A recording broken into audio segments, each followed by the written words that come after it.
Pessoal, vamos continuar aqui com a concordância vinculada ao sujeito oracional. Perceba aqui a frase, ó, verifica-se se há estrutura adequada. Qual é o sujeito do verbo verificar? Ó, perceba que o vocábulo se ladeia o verbo. Então, para eu achar o sujeito, eu vou fazer a pergunta o que ser antes do verbo. Tá? Então, vem aqui comigo, ó. Verifica-se se há estrutura adequada. O que se verifica?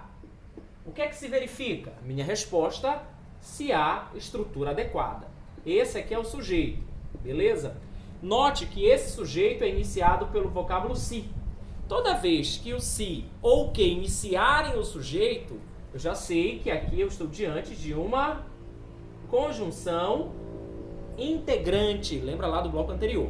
Bom, e toda vez que o se ou que iniciarem o sujeito, sendo conjunção integrante, é porque eu tenho o que nós chamamos de sujeito oracional. Olha aqui o verbo haver, né, dentro desse sujeito oracional. Falei para você que na maioria das vezes esse sujeito oracional é iniciado diretamente pelo verbo, tá? Mas é muito comum também que ele seja iniciado pela conjunção integrante se ou pela conjunção integrante que. Ok? Sujeito oracional. Bom, por que o verbo verificar está no singular? Esse verbo verificar está no singular justamente pelo fato de ter um sujeito oracional, beleza? Ah, professor, uma outra dúvida que eu tenho. Esse verbo aqui do sujeito oracional sempre tem que estar no singular? Cuidado aí, sabe por quê? O sujeito oracional, ele também é uma oração própria. Então, se o verbo que está dentro do sujeito oracional possui um sujeito no plural, esse verbo que está dentro do sujeito oracional poderá vir no plural. Mas aqui, ó, eu estou falando do verbo verificar que possui um sujeito oracional, tá? Então, ele aqui obrigatoriamente tem que estar no singular. Vamos fazer aqui uma questão, tá? Questão aqui para você, ó. Cabem aos cidadãos fiscalizar os governos. No seu entendimento, a concordância nesse caso está certa ou errada? Beleza?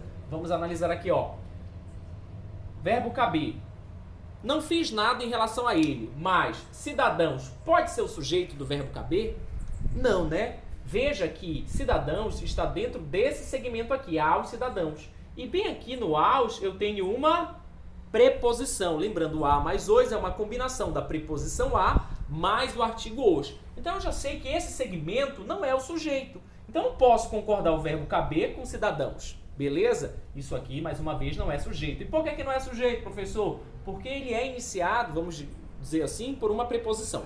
Isso aqui a gente vai falar na aula de sintaxe, que é um objeto indireto. Mas por hora, com o verbo caber, pessoal, para achar o sujeito, sempre tu fazes a pergunta o que antes dele, ó. O que é que cabe aos cidadãos? O que cabe aos cidadãos? Minha resposta, bem aqui com uma coisa diferente, fiscalizar os governos. Veja, o sujeito está deslocado, é uma estratégia que as bancas fazem, beleza? Então, ó, fiscalizar os governos é o sujeito de quem? Do verbo caber. E o que é que eu já vejo aqui? Que esse sujeito, ó, é iniciado por um verbo. Beleza? Então, se esse meu sujeito é iniciado por verbo, caiu aqui o pincel, esse sujeito é chamado de sujeito oracional. Beleza?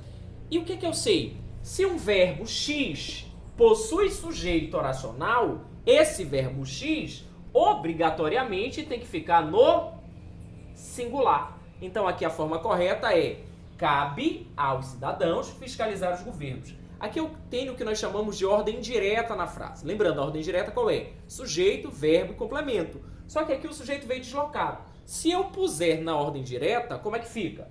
Fiscalizar os governos cabe aos cidadãos. Beleza? Então a concordância dessa frase estava errada. A gente vai discutir algumas questões em breve. Inclusive tem um material aí de suporte com várias questões de inúmeras bancas. Beleza? Já já a gente volta. E não esqueça o porquê que você está assistindo essa aula aí da sua casa. Mais cedo ou mais tarde isso volta. Beleza, pessoal? Tchau, tchau.